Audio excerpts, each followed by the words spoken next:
didn't get a chance to see our other speakers, all 6 of whom are fabulous, feel free to visit our website so that you can kind of catch up. But now that you're here in the room for this session, I invite you to welcome our next speaker, who is Glenn Nelson, who is over bringing people into the outdoors. And let me tell you, we just had an extensive definition conversation of defining the outdoors. So I look forward to how you define the outdoors. I'm a city girl by nature, with DC, Chicago, New York, all things city under my belt. So don't know anything about outdoors, and I don't think I want to. That's okay. But it's scary out there. And you guys in Seattle are looking at me like, what do you mean? You carry plastic bags? Yes, we're plastic folks, but that's okay. Glenn will convince you otherwise. Glenn, as I mentioned, is a Seattle-based writer and photographer, and he's also the founder of Trail Posse, I love the name, a nonprofit based on race and the outdoors. Look at that intersection. Okay. Today, Glenn will be sharing more about equity and inclusivity and the outdoors, and sharing lessons from his own experiences in the area and throughout the country. So I look forward to hearing how you bring this about. Will you guys please join me in welcoming Glenn Nelson for the next section of our show. Good morning. Good morning. Is this working? Okay. So if you wandered in here expecting to listen to, or hoping to listen to somebody talk about writing grants, evaluating grants, or making grants, or Kerry Grant, or Grant Hill, I'm not the right person. I'm here to challenge you actually to connect some dots on how you think about certain things and how you communicate certain things and the consequences that flow from it. And so my subject matter is the common narrative that people of color are not outdoors. And I'm starting with Santana Banana, not because she's black and white, but because we're going to kind of talk through some uncomfortable subject matter. And I wanted to start on a note of cuteness. So you all with me? Okay, let's go. So my mother is from Japan, where I also was born, and immediately after we moved to Seattle, where my father started working for Boeing, and even as a young kid, I realized that we didn't have a lot of money, but we sure went places. My mom and dad loved to fish and camp, so we went to parks all over this state, down in the area and up into Canada, and that's kind of how my youth went. This is me and the Boy Scouts, and just to avoid any conclusion, I'm the one on the right. The guy I'm standing next to is still one of my dearest friends, Gordon Kennedy Jr. He's a president and CEO of Solid Ground, which is an anti-poverty nonprofit here in Seattle. So if you're looking to unload money, does really good work. This slide isn't to show for Gordon, but to show that we are the face of Troop 14 on Beacon Hill, Seattle. Our whole troop is composed of other Black and African American kids, other Asian American kids, Latinx kids, and Native American kids. So being outside with other people of color seemed like a natural thing to us. Until the two of us went to Seattle University, and we started noticing that outdoors was being portrayed differently. Become the whites, and you see what happens, right? And so this is also reinforced by stories that you see. This is just in the Sunday New York Times, and you see that our public lands have a diversity problem. And a lot of the stories are more like this, where it just happens to be about a black hiker named last name White. But the point is, the outdoors has a race problem. Those are the very first words in the story. And I'll say that outdoors does have a race problem, not the way that they do it. I think the problem is the way the outdoors is portrayed, and I don't mean by the landscape here. I mean by the people that are typically shown this. And this is my outdoors slide, and I'll be reusing this, so that's what I'm accused. But I don't really believe this. I think we've all been bamboozled. I think the myth of people of color not being outside gets perpetuated to justify why we aren't included in the workforce, in media, in marketing and advertising that portrays what I call the green ecosystem. And there are consequences to that. Let's talk about one. Anyone know what this is from? There you go. So one of my favorite movies, it's a young Woody Harrelson, Wesley Snipes. And they're playing on a very common and now widely accepted stereotype that white people aren't as athletically gifted as black folks and therefore don't play basketball as well. And you know what? In today's NBA, less than 10% of the players are American-born whites. And when you believe something, and you believe something about a certain group of people, you give them what you think they deserve. Now, this is a map of regional trails in King County where we are now. And what I call the Great White North here in Seattle is full of trails that go from lakes to mountaintops. And this area is where I've grown up my whole life. It's where all the communities of color, LGBTQ, and any kind of marginalized community you want to think of, we're all kind of stuffed in this area. And I call it a trail desert, really. I mean, we have this one trail where we're apparently supposed to be walking around in circles, and another one that starts in the middle of nowhere and ends in the middle of nowhere, which looks exactly like this. Welcome to Chief South Trail. This is what it looks like. This trail triggers me.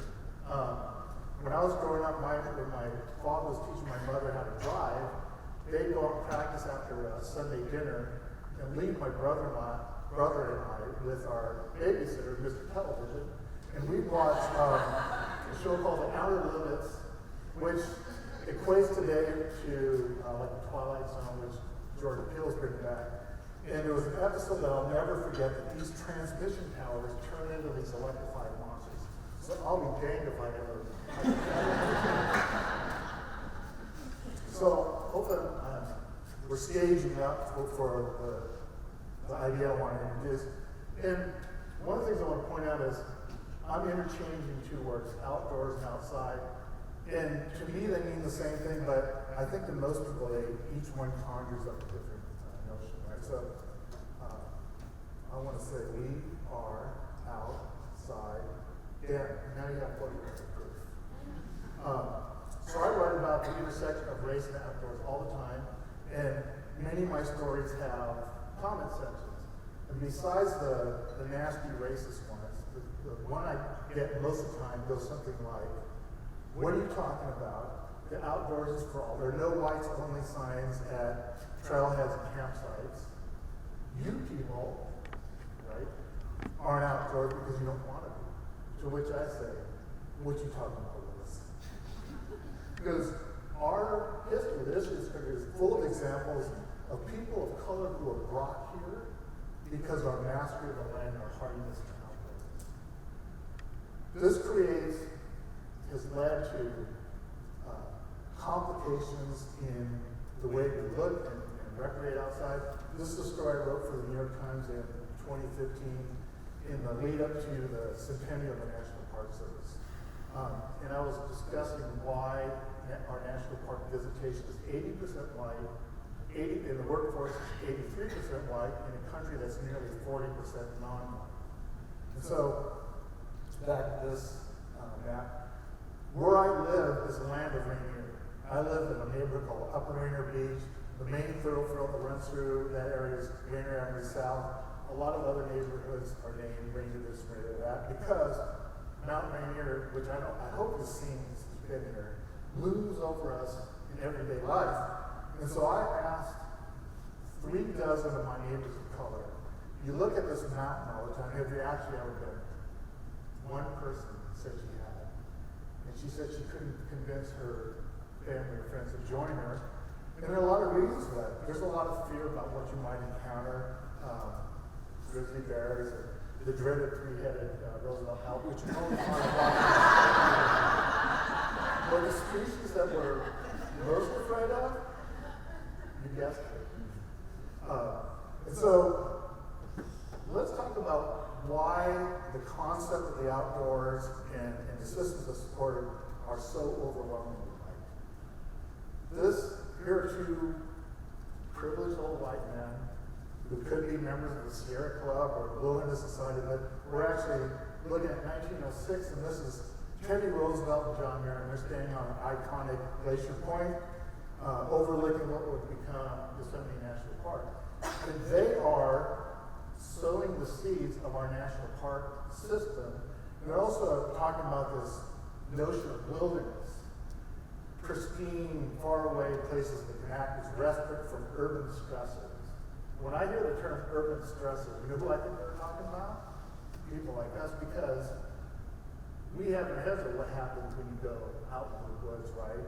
Or where you're taken just for looking like an entity that you probably don't even know. And who's to say the wilderness actually was the wilderness? A lot of these lands were occupied, and the occupants had to be either eradicated or removed. So it created a system that's surrounded by scenery like this. You know, when I see something like this, you know what goes through my head?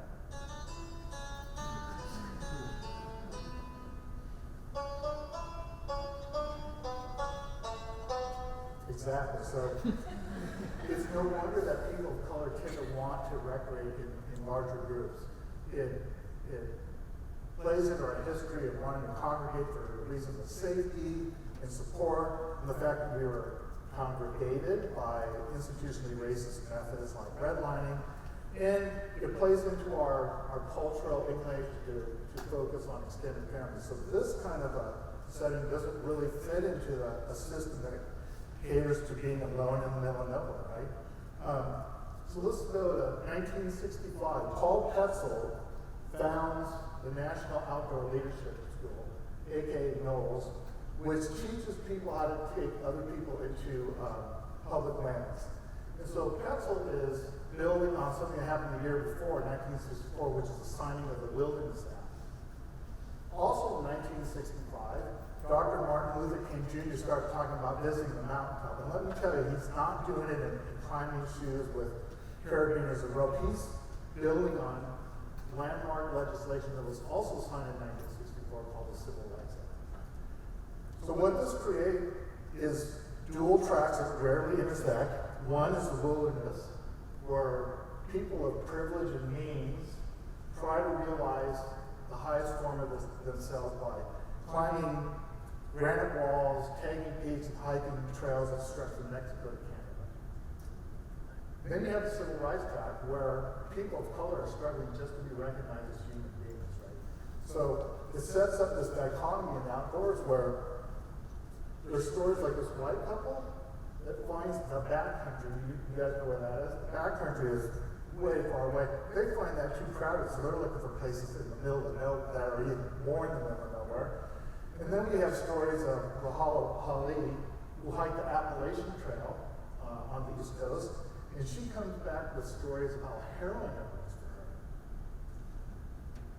her. This all matters because we've created this notion of outdoors and outside as being these distant places, and we need to have everybody engaged in the effort to deal with the impacts of climate change in a country whose demographics are shifting very quickly. So this notion doesn't really play into that grand mission.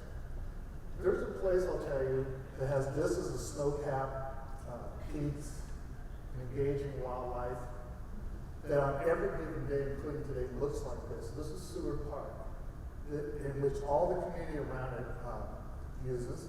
Back to this. Remember that trail I was talking about going around the circles?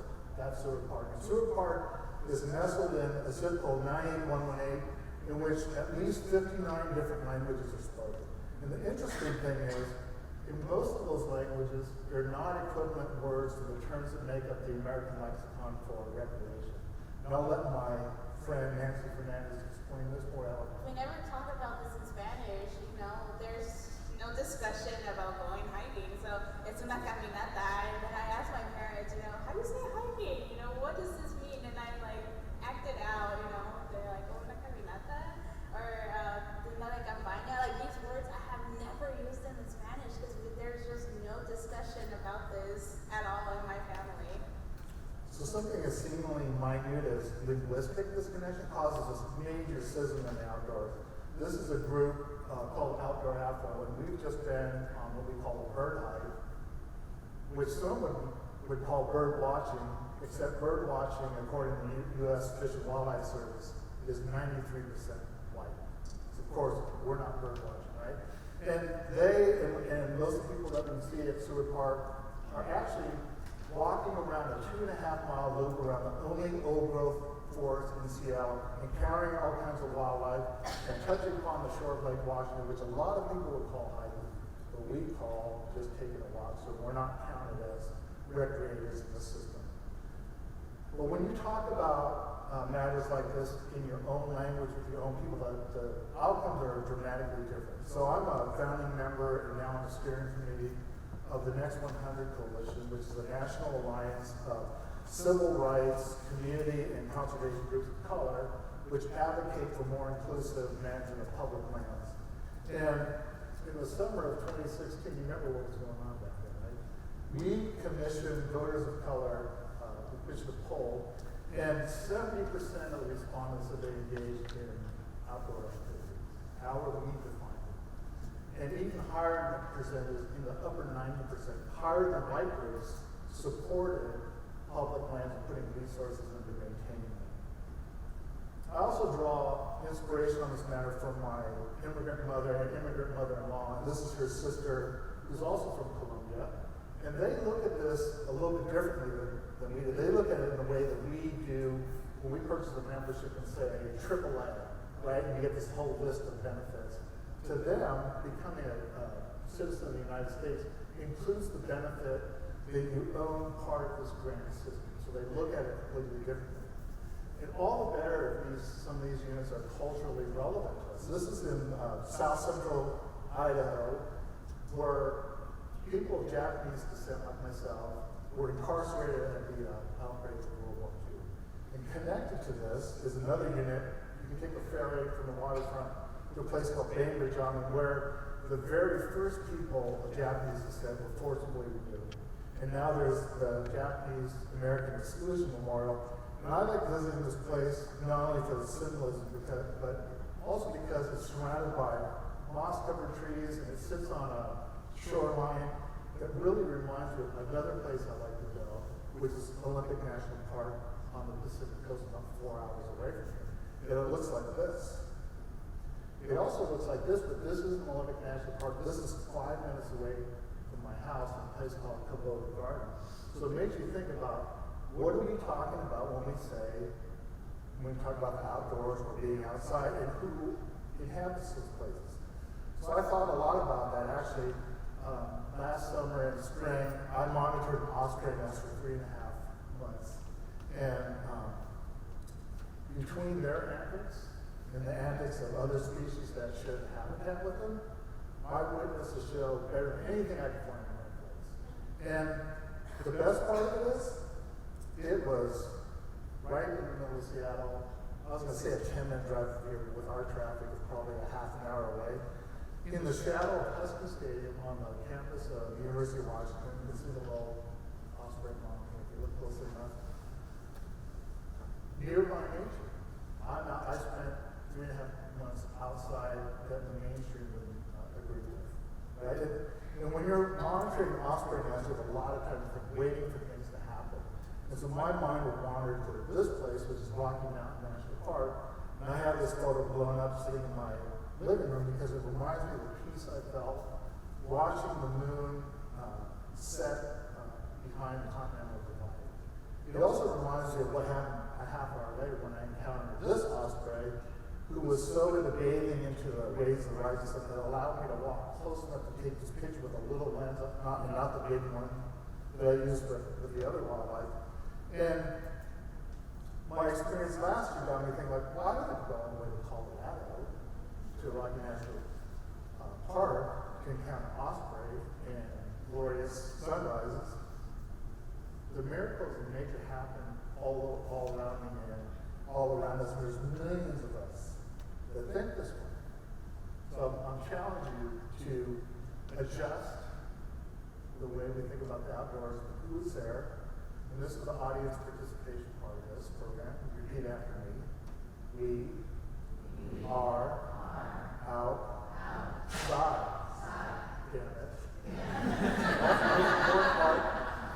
So, if you beg to differ, or you want to ask questions, or read more about what I do, these are the various ways to find me, follow me, and contact me. If you see me wearing an Hogs cat number shirt, I love talking about this. Thank you for listening. Have a great rest of your time.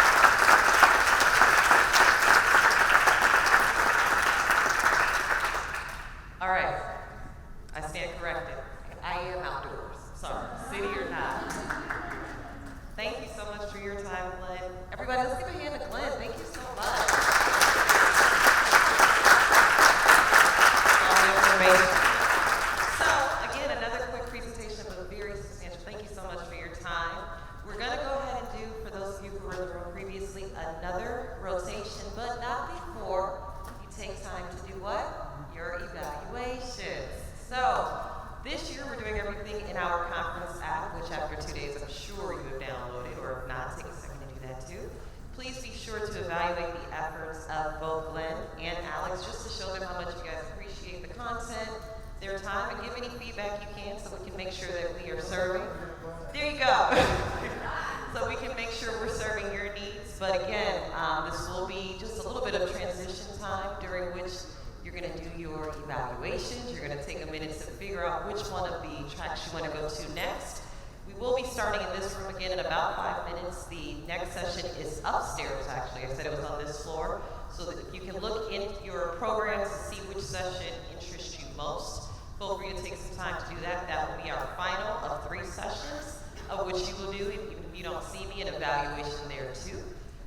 Feel free to take a minute to just figure out what you're going to do for your next move, but we will be starting again in about 5 minutes. Let's give a hand again to Glenn. Thank you so much for coming.